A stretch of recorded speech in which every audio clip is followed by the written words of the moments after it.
was about to sleep when I noticed something wrong. This hotel had no room 13, but my keycard said room 14, and I don't remember checking in. It was supposed to be a simple stop. Just one night to rest before continuing the long drive ahead. I had been on the road for hours, maybe longer than I realized, because at some point, time itself started to feel distant. The highway was empty. No cars, no lights, nothing, except the faint glow of my headlights cutting through the darkness. My phone had lost signal miles ago, and the silence inside the car felt heavier with every passing minute. Even the air outside seemed still, like the world itself had paused. I remember gripping the steering wheel a little tighter, trying to stay focused, but my eyes kept drifting. That's when I saw it, a flickering sign on the side of the road. The letters buzzed weakly, almost unreadable at first, until I got closer. Sunset Lodge. The light above it blinked irregularly, casting brief shadows across the worn-out building behind it. It didn't look welcoming. If anything, it looked abandoned. But I was too exhausted to keep driving, so I pulled in. The parking lot was nearly empty, except for one old car parked under a broken streetlight that flickered in sync with the hotel sign. That detail stuck with me for some reason, like everything here was connected, or failing together. I stepped out of the car and immediately felt a chill that didn't match the weather. The air was colder here, sharper, almost unnatural. I brushed it off and walked toward the entrance, my footsteps echoing faintly in the silence. As I pushed the door open, a dull bell rang somewhere above me, but it sounded delayed, like it reacted a second too late.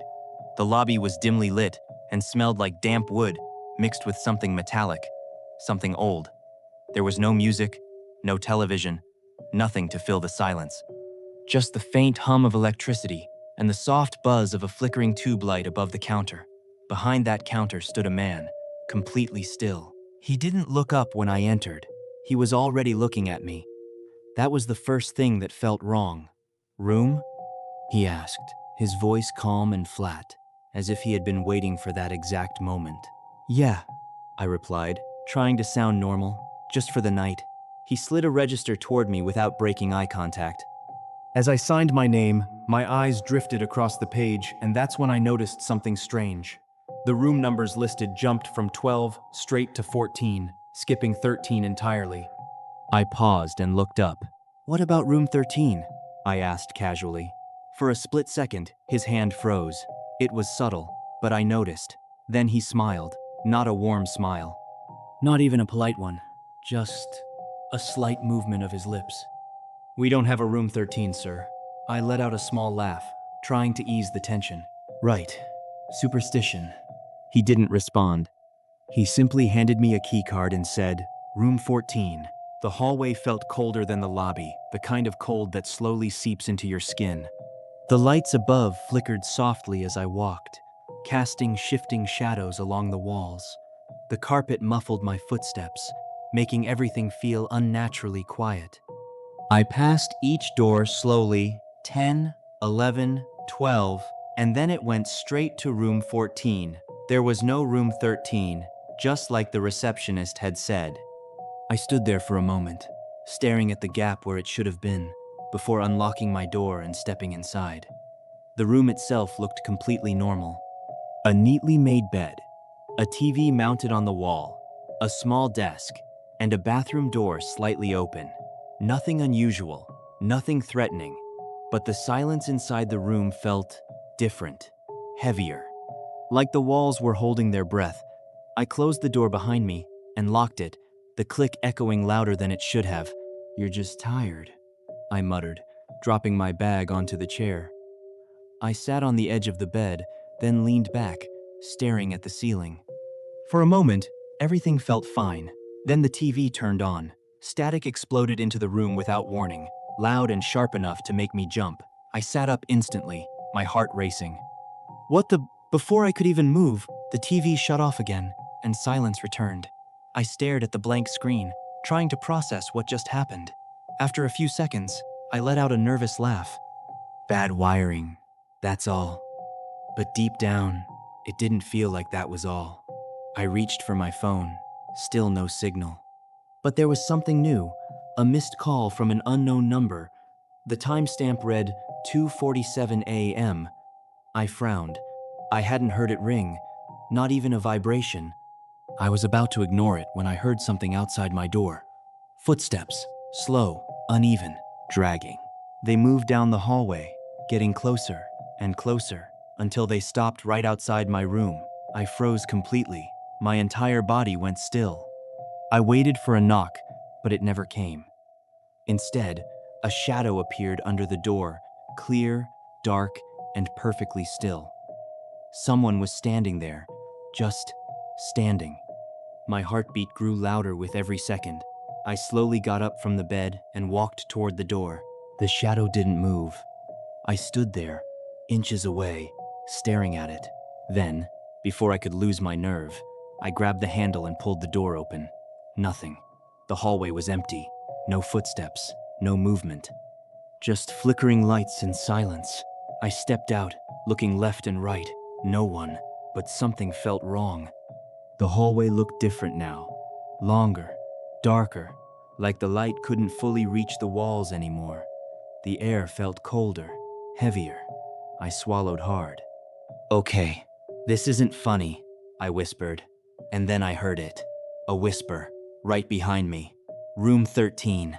I spun around instantly, but again, no one. My chest tightened as I looked down at the keycard in my hand. For a brief moment, the number on it seemed to flicker between room 14 and room 13 before settling back again. I blinked rapidly. No, that's not possible. I turned back toward my room and froze. There was a door standing directly in front of me. A door that hadn't been there before. And on it was room 13. My mind refused to accept it. That door didn't exist. I had walked this hallway. I had seen every room. There was no room 13. And yet, here it was. As I stood there, unable to move, the door slowly creaked open on its own. A cold gust of air rushed out, brushing against my face. Every instinct told me to walk away, to go back to room 14 and lock the door, but I didn't. I stepped forward, slowly, carefully. Like something was pulling me closer. The room inside looked exactly like mine. Same layout, same furniture, same dim lighting, and sitting on the edge of the bed was someone. Their backs were facing me, completely still. "Hello?" I called out, my voice barely steady. No response. I took another step. The closer I got, the more wrong everything felt. Then I noticed the clothes. They were wearing the same clothes as me. My breath caught in my throat. The figure slowly tilted its head, just slightly. Then it stood up, its movements unnatural, delayed, as if reality itself were lagging. And then it turned around. It was me. Same face, same eyes, same everything. But the smile, it wasn't human. It stretched too wide, too perfect, like something trying to imitate a human expression and failing. It stared directly at me, and then, in my own voice, it said, "You shouldn't have opened the door." Everything went black. I woke up gasping, sitting upright in my bed inside room 14. Morning light filled the room, warm and normal safe.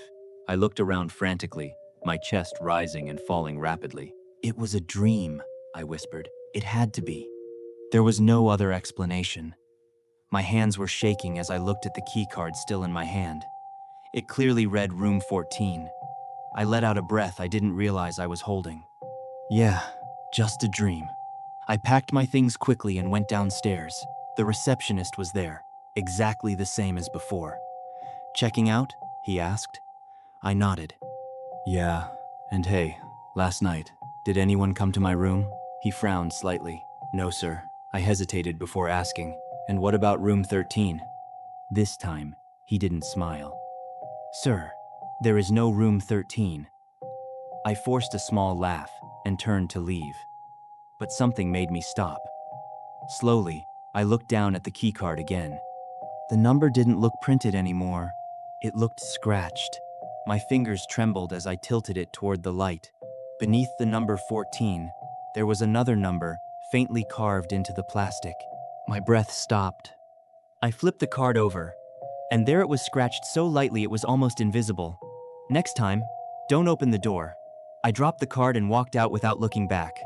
But sometimes, at exactly 2:47 a.m., my phone lights up with an unknown number, and when I finally answered it, I heard my own voice whisper, "We've been waiting in room 13."